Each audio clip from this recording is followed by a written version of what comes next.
Tension അടിക്കാൻ മാത്രമുള്ള ഒന്നുമില്ല ഈ ചോദ്യത്തിൽ. അപ്പോൾ ചോദ്യം നോക്കിയാലോ.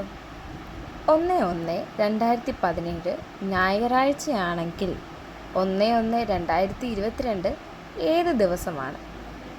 അപ്പോൾ നമുക്കത് കണ്ടുപിടിക്കുന്നത് എങ്ങനെയാണെന്ന് നോക്കിയാലോ. നമുക്ക് തന്നിട്ടുള്ളത് 2017 2022 ആണ്. ആദ്യം നമ്മൾ ചെയ്യേണ്ടത് ഈ 2 വർഷങ്ങൾ തമ്മിലുള്ള ഡിഫറൻസ് നോക്കണം. ഇപ്പോൾ 2022 - 2017 ചെയ്യുമ്പോൾ എത്രയാണ്? 5 കിട്ടുന്നത്.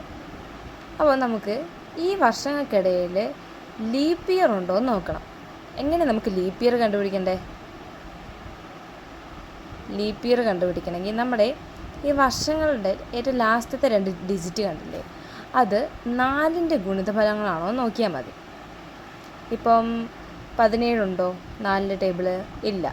അപ്പോൾ അങ്ങനെ നോക്കുകയാണെങ്കിൽ 5 × 4 2020 ആണ് ഇങ്ങനെ നോക്കുമ്പോൾ ഒരു ലീപ്പ് ഇയർ ആയിട്ട് ഉള്ളത്. അപ്പോൾ ഒരെണ്ണമല്ലേ ഉള്ളൂ ലീപ്പ് ഇയർ ആയിട്ടുള്ളത്. അപ്പോൾ നമ്മൾ എന്ത് ചെയ്യണം? ആ കണ്ടുപിടിച്ച് വെച്ചിരിക്കുന്ന ഡിഫറൻസായ 5നോട് 1 കൂട്ടിയാൽ മതി. അപ്പോൾ 6. അപ്പോൾ നമുക്ക് പറഞ്ഞിട്ടുണ്ട് 1/1/2017 ഏതാ ദിവസം? ഞായറാണ്. അപ്പോൾ ഞായറിനോട് ഒരു 6 ദിവസം കൂടി കൂട്ടിയാൽ മതി എന്ന് നമ്മുടെ ഉത്തരം കിട്ടും. അപ്പോൾ ഞായർ കഴിഞ്ഞു തിങ്കൾ, ചൊവ്വ, ബുധൻ, വ്യാഴം, വെള്ളി, ശനി. അപ്പോൾ 1/1/2022 ഏത് ദിവസമാണ് നമുക്ക് കിട്ടിയിരിക്കുന്നത്? ശനി. അപ്പോൾ ഉത്തരം ഓപ്ഷൻ ഡി ആണ്.